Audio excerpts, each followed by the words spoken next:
Well, that took a little bit of doing. He was actually a little closer than I thought. My stand where I was set up was right up here in those rocks. Right there, those top rocks is where I was at. And I'm standing on the side of the hill. You know, it looks farther in the camera, of course, but just across that little ravine right there. And then what I had to do is, here he lays, and he just blends so well. He's such a pale, light-colored coyote. He just blends really well.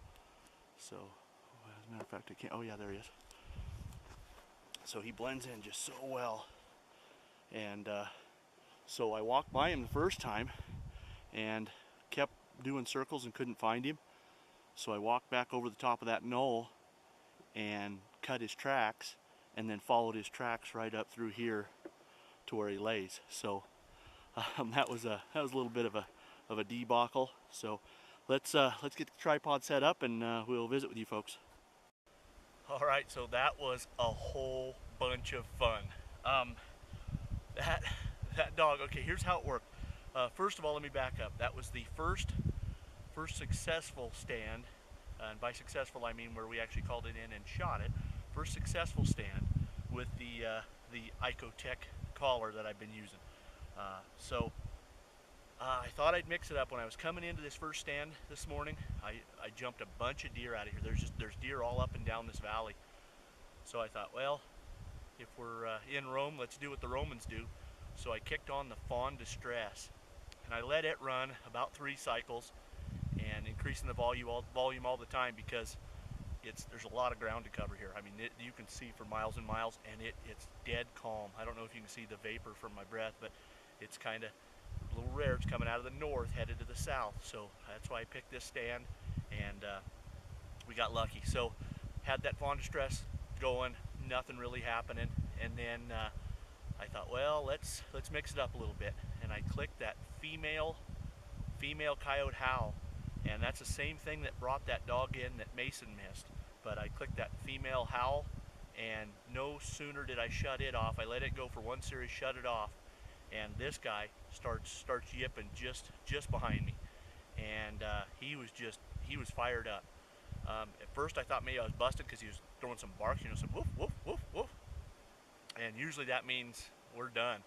But I picked him out, and he was straight out on the flats behind me, and he came in. I'll bet he came in from 800 yards, and slowly got closer, and then right here there's a little knoll where you saw him pop up over that knoll, and when he hit that, he hung up, and he was back there just barking and yipping, and I didn't know if he was going to come any further. So now by this time I had turned the rifle on the bipod so that we could be set up on him. Now the remote for the collar is behind me, and I want to give him one more call. So I fish around behind me, grab a handful of cactus, end up getting the remote, and gave it 1 female howl.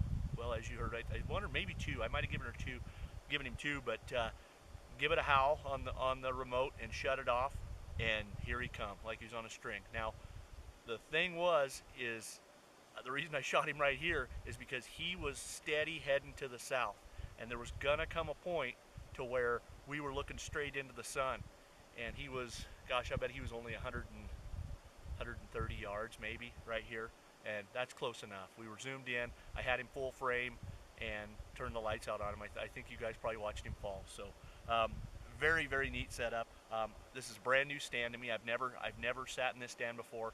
I had seen it in one of our previous hunts, thought I'd come out and try it this morning, and here we are. Got a nice big male dog here. So I mean, he's a good size dog. So really happy about this. That ICOtec, yeah, it worked. You got to be careful with what sounds you're using. I wouldn't just come out to my area and blast that prairie dog, or I'm sorry, blast that jackrabbit, or blast the cottontail distress, because they've heard that a million times before. So thought I'd mix it up a little bit with that Fawn Distress. So, and it worked out. So stay with me. We are going to go do a couple more stands. As long as the wind stays down, I'm going to keep at it. Maybe we can do 2 or 3 of these today. So stand by. All right, so stand number 2 was a great big no-go.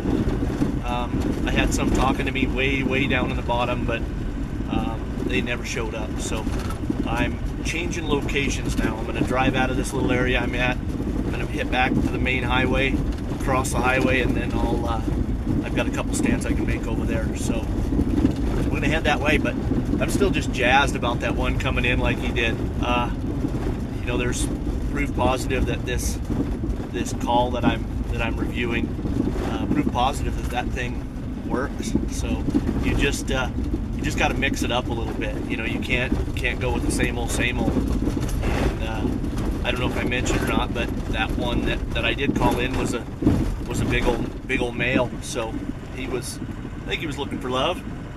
It's a bit early for that, but I still think he was looking to pair up. But so we're gonna head into these next couple of stands, and I'll check in with you from there. Stand by.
So we've got our friend from this morning, nice and strung up there. So he's going to get skinned, and I see that there's an exit wound there, and then I saw another one right there. So I'm gonna look real close at that. Just in comparison, look how pale he is compared to these four. So now those two on the left there. That's the pair that BC and I killed, or the Coyote Ninja and I killed, and then those two were two that my boys killed. But you can look there and there, and just look at how pale that coyote is. So real light colored dog. So we're gonna get him skinned, get him on the stretcher, and we'll catch up with you.